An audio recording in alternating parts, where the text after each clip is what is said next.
Hi guys, Edgar here. I'm going to show off one of my favorite weapons, one of only two rifles that I have. I'm really more of a handgun guy than a long gun guy. But I do have an AK-47, which I think is sort of standard equipment for everyone who has firearms. And I have my Mosin. This is the Mosin 9130. This one's an actual 1930 model. It was made in 1930. It's got the hex receiver. It's really in excellent shape. Now, again, I'll say I'm not really much of a rifle guy, but when I was going to the gun shows, I kept seeing stacks of these things set out there.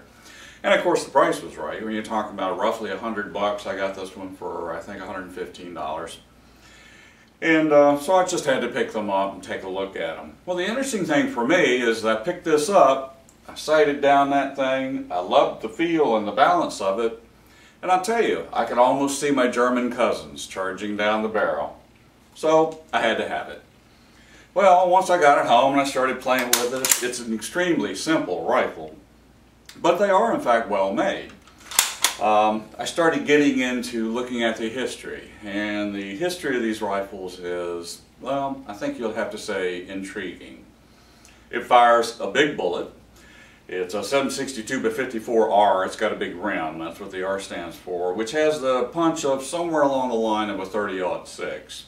Actually, when we were firing this in a friend's 30-06, he thought that this kicked more than his 30-06. It does have a rather formidable recoil, and since it's just a steel butt on it, it can, in fact, kind of knock you a little bit. Anyway, but the history is really intriguing. So I would like to kind of go into some of the history of this incredible weapon.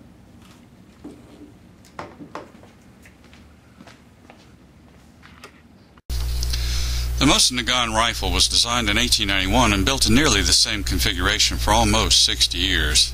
The 7.62x54 round is still actively used in military rifles, the longest continuous use rifle ammo in history. The 9130s, like mine, were handed out in the millions and were of such quality the Soviets actually used them for their sniper rifles. When you get a 9130 made before 1945, you're virtually guaranteed you're holding a weapon that was issued to the fighting forces, and quite likely a gun that was fired in action. Its history on a scale, well, it's off the scale. Unless you have the heart of an IRS accountant, you cannot fail to get a pathetic connection to the Russians trapped in Leningrad. It brings all of those human strengths to your senses: courage, perseverance, and loyalty. It has a kick that is daunting. My 240-pound friend fired 20 rounds through his and had a bruise the size of Godzilla from the recoil. Yet Soviet women handled these monsters and scored hundreds of confirmed kills of Germans as world-class snipers. Do a Google of Soviet women snipers. You'll see dimpled cuties handling these fire-breathing monsters with a smile.